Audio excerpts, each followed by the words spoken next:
Hi, I'm Dr. Glueck with St. Peter's Bone and Joint, and we're going to continue to talk more about knee anatomy, typical exam findings, and the sources of pain for a lot of our patients. Lori's with me today. She's also my medical assistant that works with me, so if you come to see us, you'll see her as well too, and she's going to help us out by serving as our model today as well. So let's look at the knee a little bit more closely here. And what we want to talk about this is the overall anatomy, but also directly the sources of typical pain on the external part of the knee, so on the outside. We've, in the other videos, talked more directly about what happens inside the knee, so I also want to share with you more about typical sources of pain on the outer part of the knee. If we look more directly at the knee, this is called the lateral side, the outside part of the knee. This is the medial side, the inside part of the knee. In the front here is our patella, our kneecap, patellar tendon that runs through here. So let's talk about sources of pain in the outer part of the knee and the anatomy associated with that. Real common is a tendonitis, and so there's a patellar tendon that runs from the patella to its attachment in the tibia. This is a very common source of pain in the front of the knee. This can get inflamed and be painful. You can also have a similar type of finding with tendonitis that can happen at the quadricep here in the top part of the patella. So that's the main tendons in there that tend to get inflamed. Now the other sources of pain on the outside exterior part of the knee are bursitis. You'll hear us talk about tendonitis, bursitis a lot as well.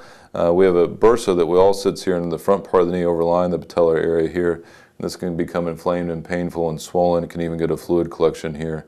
Normally that bursa is kind of helpful to us. It lets the tissues simply glide by, but this can become inflamed and be very painful and even get infected at times.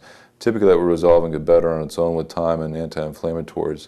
The other very common place where bursitis will affect patients along the inner part of the knee here, just below the joint line. So this is the joint line here, and below that's the bursa that runs along this area, and that's right over the hamstrings that come in, and this can be quite painful and be a source of pain too. Much like the tendonitis or bursitis we talked about in the front of the knee, this is also treated with anti-inflammatories. Oftentimes therapy can be helpful and modifying the activity as well too. So those are typical sources of pain on the exterior of the knee here in the front. We also have on the side part of the knee is the iliotibial band, or what we call the IT band.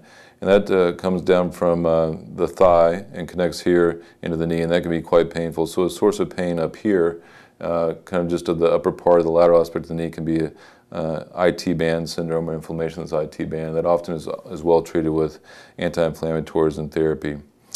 Lastly, we talked already about sources of pain on the inside of the knee, internal to the knee, like the meniscus. And the classic source or location of pain is directly over the joint line. So if we bend and move the knee here, this is right at the joint line here on this lateral side. Same thing applies on this medial side.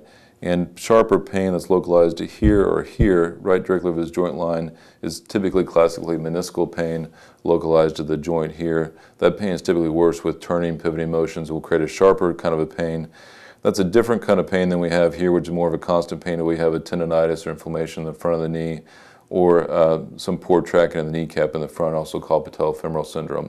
So some of the differences here in anatomy on external sources of pain versus internal. And again, one of the most common things is a meniscus tear, where they have pain very localized to the joint, either here or here, and often sharper catching pain as well as swelling that can affect patients as well. So hopefully that's a useful overview of the knee anatomy, typical things we're looking at from that standpoint, and a brief overview of the exam. Other things that we'll look at the exam more specifically will be the motion of the knee. So we run through the motion here. We'll also test the stability of the knee, where we test the ligaments on the inside and the outside with an exam like this. And we also in the other discussions talked about testing the ACL, and that is a test where we will pull the knee forward, talk about if there's any, see if there's any type of give or translation with that, and that will help us also understand, along with other imaging, if we have an ACL tear or injury on the inside of the knee as well. Thank you, Lori. That will conclude the exam portion of the knee, talking about the typical sources of pain and how we evaluate the knee. We want to remind you as well that you can go to the website to learn more about the knee, other videos, as well as other sources of pain and orthopedic problems that we can help you with as well. The website is spbj.net. Thank you.